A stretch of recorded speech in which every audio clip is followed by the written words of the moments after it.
అదేవిధంగా కనుక మనం చూస్తే ఇంకొకటి, ఇప్పుడు వక్ఫ్ బై యూజర్, ఇప్పుడు తరతరాలుగా ఈ వక్ఫ్కి సంబంధించిన, ఈ మతానికి సంబంధించిన ప్రాపర్టీస్ కొన్ని ప్రాక్టీస్లో వాడుతూ ఉంటారు. వాటికి సంబంధించిన పేపర్లు ఉండకపోవచ్చు.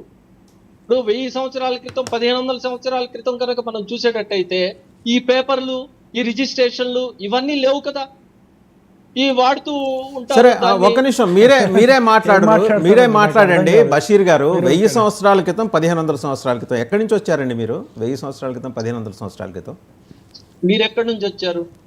మేము భూమిపుత్రులం అండి. ఇక్కడ ఉన్న వాళ్ళందరూ భూమిపుత్రులే. మేము భూమిపుత్రులం.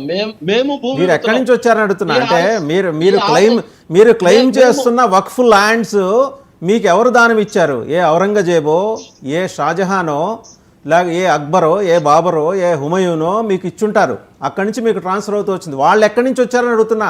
మీరు ఇక్కడ వాళ్ళు అయితే అయి ఉండొచ్చు కాక. అసలు దానం ఇవ్వడానికి ఏ రాజైనా అసలు దానం ఎలా ఇస్తాడు? ఏ రాజు కూడా రాజు ఏంటండి? ఆక్రమణదారు రాజులా అవుతాడు. ఇన్వేడర్ ని మీరు కింగ్ ఎలా అంటారు? ఎంపరర్ అని ఎందుకు అంటారు? ఎలా అంటారు? ఔరంగజేబు, బాబరు, అక్బరు వీరు రాకముందు అసలు భారతదేశం అనే మాట ఎక్కడుంది? భారతదేశం ఎక్కడుంది? ఢిల్లీ ఉంది. ఢిల్లీ సామ్రాజ్యం ఉంది. మగధ సామ్రాజ్యం ఉంది. కళింగ సామ్రాజ్యం ఉంది. చోళ సామ్రాజ్యం ఉంది. చేర సామ్రాజ్యం ఉంది. రకరకాల సామ్రాజ్యాలు ఉన్నాయి.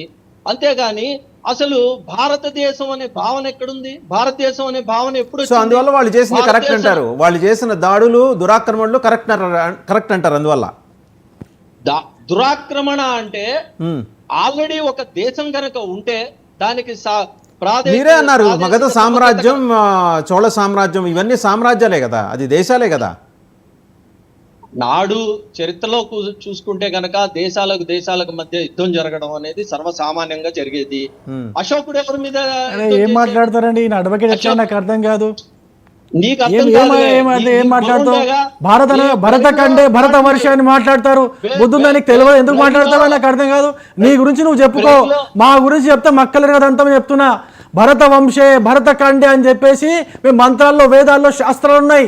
ఏం మాట్లాడుతున్నావు? భారతదేశం పేరు ఎక్కడి నుంచి వచ్చిందని చెప్పేసి నోరు జాగ్రత్తగా నీ గురించి చెప్పుకో, నీ మతం గురించి చెప్పుకో. మా దాని గురించి ఎక్కడి నుంచి వచ్చారు మీరు అని చెప్పేసి, భారతదేశం అనే ఎక్కడి నుంచి వచ్చిందని చెప్పినామంటే మక్కలేరు కదంతా వచ్చి. ఏం మాట్లాడుతున్నావు? మా వేదాల్లో ఉంది, మా శాస్త్రాల్లో ఉంది. తెలుసా? నీకు తెలీదా? ఏదో నీ పుక్కిడి పురాణం తీసుకొచ్చి ఇక్కడ టీవీల ముందు కూర్చొని చెప్తావా? అంటే నువ్వు చెప్పేది నమ్మాలా? మాట్లాడాలి, చక్కగా మాట్లాడాలా. రాముడి గురించి చెప్తున్నావు, రాముడి యొక్క ఆదర్శాన్ని తీసుకుంటున్నాం కాబట్టి ఈ దేశంలో ఉన్న ప్రతి ఒక్క అల్పునికి కూడా, ఆ అల్పుడు ముస్లిం కావచ్చు, హిందూ కావచ్చు, ఇంకెవడైనా కావచ్చు, ఆ అల్పుడికి కూడా న్యాయం జరగాలని చెప్పేసి ఈ వక్ఫ్ సవరణ చట్టం తీసుకొచ్చాం. నీలాగా దొబ్బి తినడానికి కాదు.